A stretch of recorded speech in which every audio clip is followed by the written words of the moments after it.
fuck? I fucked up again. Okay, so that's good. That's good. Now I can do this, I think. Joe Lewis, how are you? Hey, what's going on, man? It's going good. It's going good. Are you streaming right now? Yes. So I know. Okay. Do I follow you? Why don't I follow you? Yeah, I don't know what's going on. What the heck? All right, I'm gonna follow you real quick. Full What's disclosure, going on? Doing good, man. Thanks again for your for a little bit of tagging of information. Oh, of course. Yeah, it's funny because like again, when I'm trying to do or trying to get into the practice a bit more of like, because like we have ideas of shit, but then like in practice, it might not be like the actual thing. You know what I mean?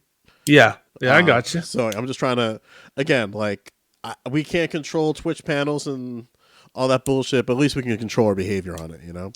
I agree. I totally agree. So that's what I'm trying to do, especially after the cursed, like I had like 2 cursed panels in a row and it's like not representative of me. So I'm just trying to fucking change it. Oh, I'm sorry to hear that. What panels were there, if you don't mind me asking? The one that we were on and then Mr. Geeks. Oh, what was that? The Chud Logic one? Yeah, the one that we were on was Chuds, and then the other one was Mr. Geeks. Mainly because it's like, I always feel like I get really animated sometimes, and the problem is like although I can be animated, I can't be animated when I'm like talking about something really serious. Like there's a level to be like joking about it, and there's a level of being serious about it. And sometimes like when I don't do actual homework, I start LARPing. So it just looks like it makes me look like a fucking asshole. I don't got time for that. I got you. I got you. But you have me for a little amount of time, so why don't we get to the substantive legal matter? Yes. So Jersey passed an environmental justice legislation. Okay. I'll put it in chat as well. I don't know if you're in my chat. I'll put it in the Discord. I'm in your chat. Okay, yeah, gotcha. you can put a Discord call too. Yeah, I'll put it in. I'll put it in both. And basically, what I wanted to do is that like. It's been touted by local communities, whether it be local Jerseyans like Murphy, Booker. They're touting this as like the strictest policy on the books when it comes to environmental justice. So like in the first half of it, it spends a lot, like it does a lot of semantical shit, right? Like the first half definitions. Defining like what do we mean by a burdened community, and it says as used in this act, burdened community means any census tacked as delineated in the most recent federal decennial census. Right. So this is important because sometimes these terms of art mean different things in different places. I'll give you one example. So in immigration laws, a child means a particular thing. It doesn't mean like you can interpret that to mean, does that mean biological child? Do they have to be a certain age? And so it's important to have those definitions. That's what the first part is. Correct. And then like this also says like cumulative impacts. It defines facility and permits, all that semantical shit. And then more semantics. And then it gets to what I describe as the meat and potatoes, which is literally like less than 2 paragraphs. So the bill would require a person seeking a permit for a new facility or for the expansion of an existing facility located in a burdened community to meet the certain additional requirements before they can obtain the permit. Under this bill, keep going, sorry. Yeah, under the bill, a burdened community is defined as any census tract of the delineated, what it just said. Facility means, and this is what they define as facility: electric generating facility with a capacity of more than 10 megawatts, resource recovery facility, or incinerator, sledge combustor, for a bunch of other shit that I'm not gonna, in the interest of time, go over. Next one, which I think is kind of interesting, which is part 8, which I had to read also, is a major source of air pollution as defined by the Federal Clean Air Act. Yeah. Which is something I have not read yet. But go for it. That was a big act, if I'm not mistaken, passed in the 60s. Essentially, there's federal standards for air quality, and certain pollutants, essentially, and that was so it's mapping onto the federal standard. And that was stemmed like TLDR from California, right? Because that was not just California, but I know like in part, I think that's where it sort of originated from, like the bubblings of the least. Do you mean where the impetus for this federal law came from? Yeah, I'm not quite sure. But it's administered by the Environmental Protection Agency. the EPA essentially. Yeah. And then here's like some additional stuff. The bill would require the Department of Environmental Protection (DEP) in consultation with the Secretary of State no later than 120 days after the date of the enactment of the bill to adopt a list of self-burdened communities in the state.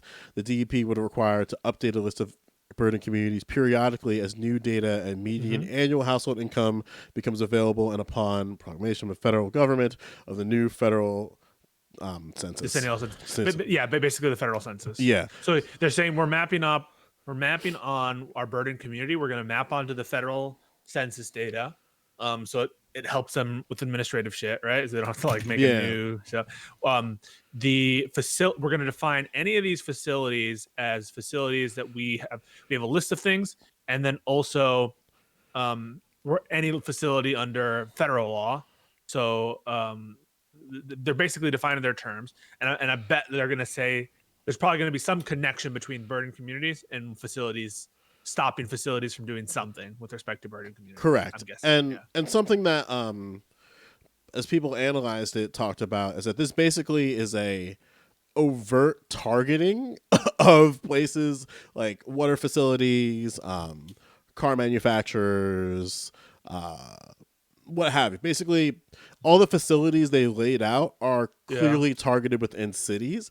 And that's one of the critiques of the bill that I've seen so far, is that like some people say it's not strict enough. I don't know exactly what that means quite yet, but I don't know what it does yet. Yeah. So here's the next little sort of meat and potatoes.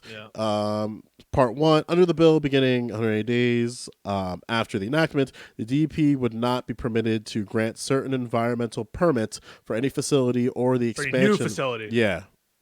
Any new facility or the expansion of existing facility located in whole or in part of a burdened community, unless the permit applicant first prepares a report assessing the environmental impact statement of the proposed new or expanded facility. The report would assess the environmental impact of a burdened community, including cumulative impacts, any adverse environmental efforts that cannot be avoided should the permit be granted, and the public health impact of the burdened community of the proposed new or expanded facility. Yep. So essentially this is saying we're going to put another layer of protection between new or expanded facilities in or around burdened communities. Yeah. And you have to make a report. You have to transmit the report at least 30 days in advance of a public hearing required in the bill to the Department of whatever this department DP, is. The governing body and the clerk of the municipality in which the burning community is located. So you got to send this report not just to the governing body. We also have to send it to a representative of the municipality. So that could be like the mayor's office, whatever.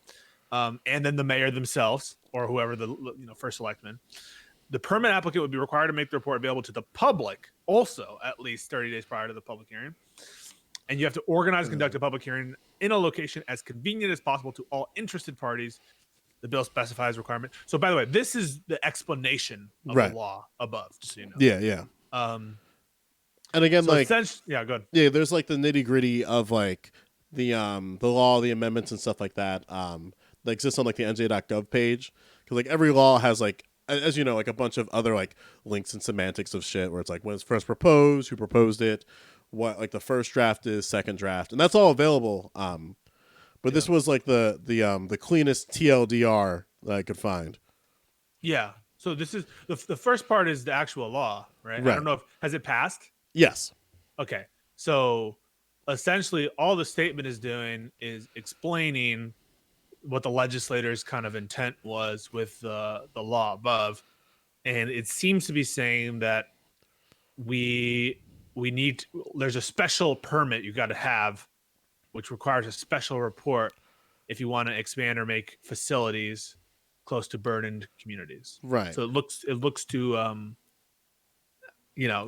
put another layer of bureaucracy between, not that that's bad necessarily, between new polluting facilities and burdened communities. Right. So I guess I have a few questions for you, and then we can biggity bounce. My first question, I guess my concern is how I feel like this bill is directly predicated on census data.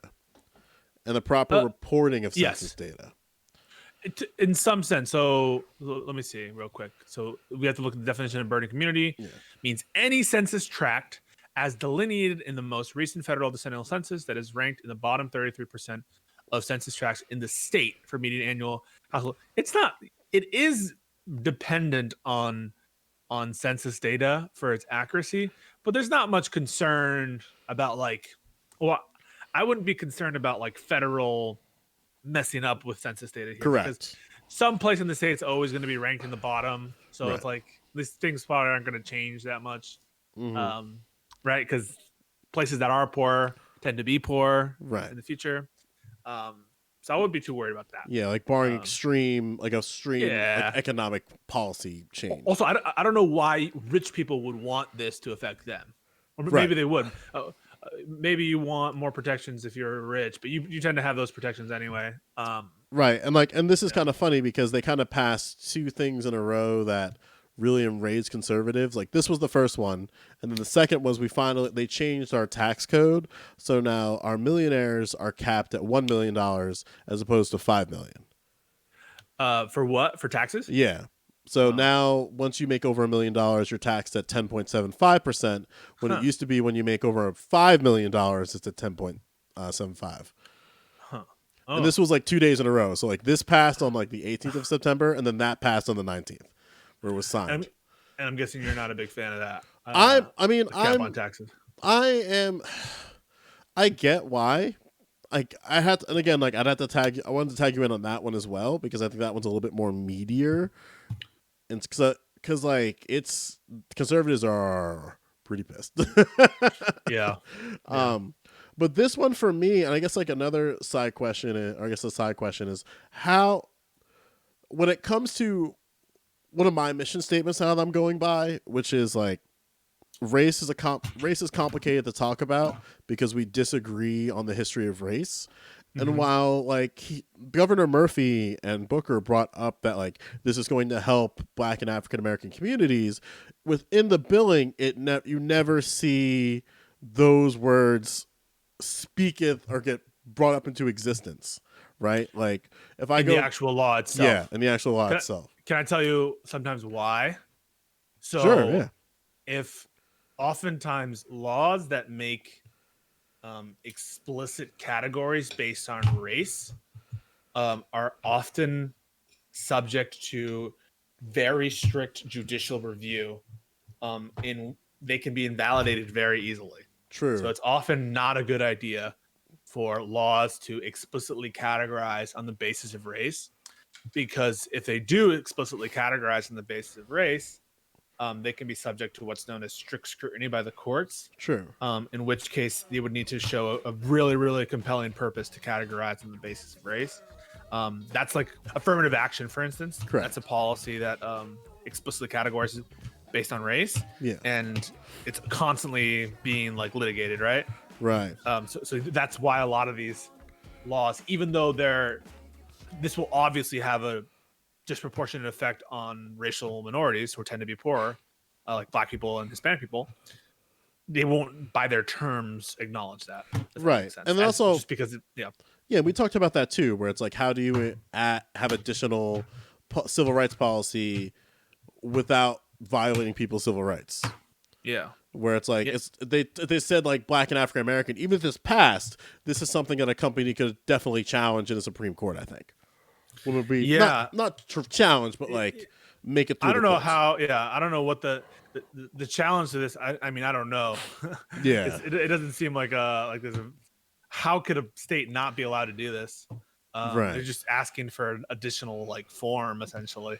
I don't know what the kind of challenge would be for this, but I'm sure there will be one of some kind. There are always challenges. Yeah, in a lot of ways, like I think this is kind of good, right? Because it although like it's more government, it's still like, and that's I feel I'm kind of indifferent of it right now, so to speak. Yeah. But in terms of this law, but at the same time, like the law's intent is to try to like, hey, we're trying to make sure these communities that are what we categorize as burdened not get screwed over. Like, yeah, so like it's essentially saying, let's stop the bleeding. Yeah. Any new expansions or any new facilities, we're going to put another layer of protection. But it does nothing for like pre-existing facilities. Right. And in some sense, you could, I don't know if this will be like a rubber stamp kind of thing, but the mere fact that you have to write and make an additional report, those reports cost money. And the fact that you have to make it probably suggests it will limit or curtail expansions of facilities in poor areas. Right. So that's kind of like the protection it offers. If you even have to like commission a report that's going to cost you like $1 million to commission, that's going to factor into your analysis, and the end result will just be you'll have less facilities expanded. Yeah.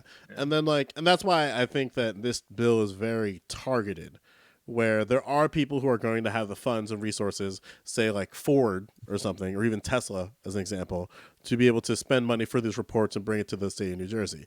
However, if it's just like a second party or third party gasoline company, they might not have the resources. That's a shitty example, but they might not have the resources to have that type of report or even start that type of report. I don't know if it's like car dealerships, but electric generating facility. So any electric generating facility with a certain amount of megawatts, any resource recovery facility or incinerator. These are things that like pollute the air, right? Yeah. Burning. Any sludge combustor or incinerator. That's something that burns. Sewage treatment, transfer station, recycling city, or other solid waste facility, a landfill, a medical waste incinerator, or a major source of air pollution. So these are all facilities having to do with like emitting stuff and like pumping like land, like trash and stuff. So I would be a little bit optimistic that this probably won't include like mom and pop stores. Yeah. And even if it's like a local company, right? If it's like I was like a local like incinerator facility. Those there are local, you're right. There are some like totally state or local stuff. Yeah, but those are kind of like a percent within a percent, right? Like and I don't know how much you're. I mean, do you care if it's polluting shit that's hurtful for you? Do you care if it's a big company or a small company? Exactly. Presumably, the big companies are more safe because they have more money to spend on like abatement and shit like that. Right. So in some sense, like maybe the smaller companies are even worse because they don't have the kind of structures and capital to make it just as safe. Although maybe you're worried about the fact that big companies have lawyers who can defend themselves in court and if something goes wrong. So there are things to weigh. There are things to weigh. But I don't know also like why you would arbitrarily say, well, facility means any of these things at a certain level of income or something. Right. I don't know how you could make that category. Joe, I have to bounce. Final questions? Last question. Do you think this is something that could be implemented at a federal level? What I mean by that is like federal with cooperation of states. Yeah. So you can, and there are federal standards for promulgated by the EPA for air quality and stuff. And so you're right. There's been litigation regarding those kind of standards. A lot of that is completely in the hands of the Environmental Protection Agency, and under Trump, a lot of those regulations have been rolled back. So yes, there can be. This is like a classic collective action problem, right? Where pollution in one state affects something in another state, and on the basis of that, Congress's interstate commerce power has often been cited as a source of authority under which the federal government could enact regulations. Gotcha. So it's totally possible. All right, yeah. So I guess in closing, if Cory Booker ends up on some type of environmental protection agency or like EPA, I wouldn't be surprised, but I have other problems with him, obviously. But. So this exists for nuclear facilities. So I believe nuclear facilities, when you construct a new one, you have to do like a comprehensive environmental report on the nuclear facility. And like, now I don't know if it's specific as to burdened communities, but 100% there are regulations like this on a federal level having to do with environmental impacts. Gotcha. These kind of things exist. You could certainly expand it if Joe Biden got in office. Yeah. So we got to ride for Biden, I guess. Yes, we do. We do. That's why I got a little bit peeved when you have your little, I know they're kind of baity tweets, right? Your tweets are a little bit they're meant to be eye-catching. But you just gotta go with Biden, man. Yeah. You gotta go with him. Yeah. I mean, unless I'm trying to surf like Vernon Davis, or Vernon Jones, right? Just go Vernon on. Supreme? Yeah. No, did you see that picture? I'll switch over to my Twitter. Vernon Davis was crowd surfing at a Trump rally the other day. What? Sorry, Vernon Jones.